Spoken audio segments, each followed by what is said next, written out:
As the Cleveland Cavaliers approached the NBA trade deadline, the expectation from many fans was that the front office would man the phones and work to upgrade the team in various areas, be it a wing to help shore up a shaky small forward position, a backup center capable of spelling both Evan Mobley and Jared Allen in spurts, or a knockdown shooter from range.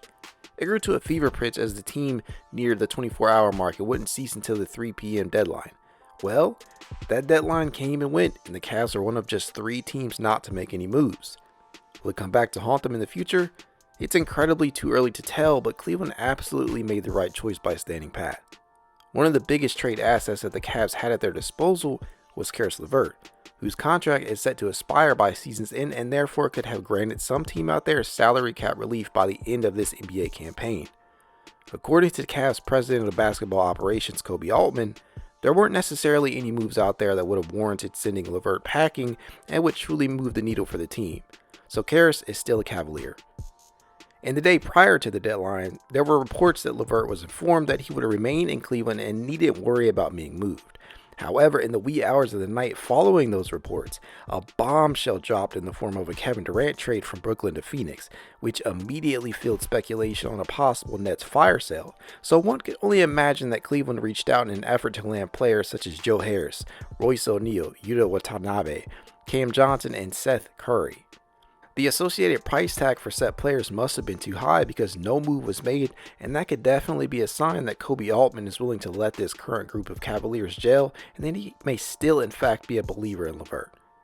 When he was acquired at last year's deadline, the thought process was that he could step in and help make up for the production lost due to injuries to both Colin Sexton and Ricky Rubio, and therefore keep the Cavs' dwindling playoff aspirations afloat.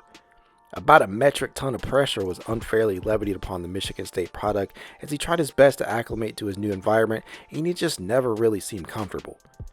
Part of this may have been due to his role not truly being defined upon being acquired, as LeVert spent time as a reserve before being elevated into the starting lineup, as well as a foot injury that sapped him of forward momentum and the time to build a necessary chemistry with the rest of the starters.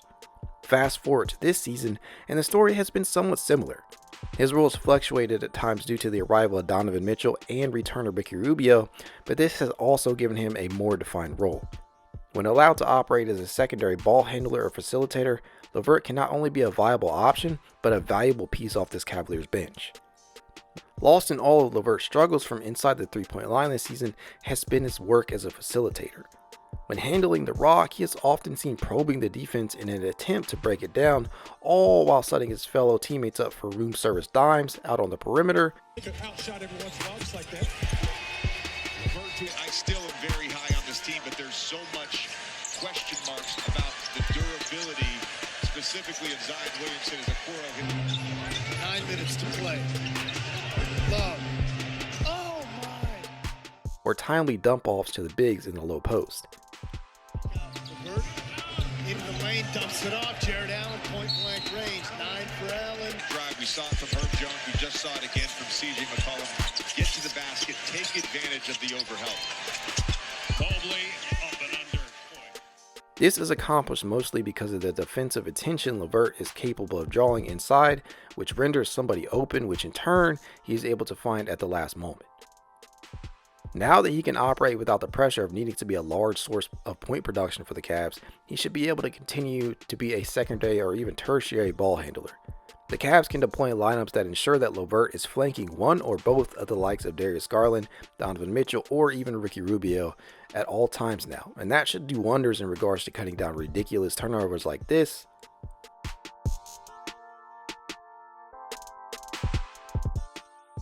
Or this.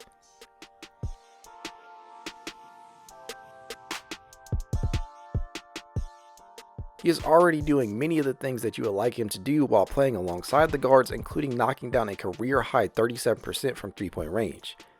He is at his best in this regard as a catch-and-shoot threat out on the perimeter, where he is converting 38.6% of his 2.7 attempts. As long as LeVert can continue to be an outlet for the primary ball handler and space the floor at a high level, he should continue to get opportunities. LeVert has taken quite a bit of criticism as a defender. He has actually played inspired defense with a level of effort we haven't quite seen from him in seasons past. Good hands there by LeVert. Pick the pocket there of Smith. 4-on-2 the other other way. Back to the trailing Wade. His three is up and down.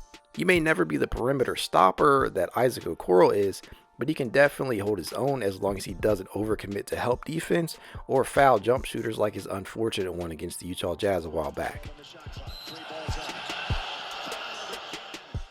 One of the biggest areas of contention for LeVert has been his troubling penchant for missing an uncanny amount of shots at the rim or inside the arc entirely.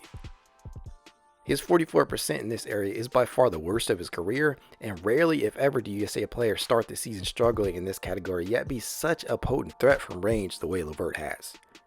He has suited up in 52 games this season, and in his first 26 he shot 39.4% overall and 35.7% from distance.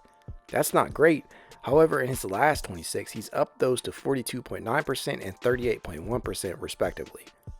He is starting to balance things back out, and that has coincided with the Cavs getting healthier and healthier. And with the team basically at full strength, LeVert will likely be the 7th or 8th player in the rotation most nights, and that's a damn luxury to have at your disposal, especially since he appears to have fully bought into the culture of sacrifice that the Cavs have established recently. It's hard to tell just how much he factors into the Cavs' plans for the future, but one thing is for certain. He is a Cavalier right now, and that's enough for me.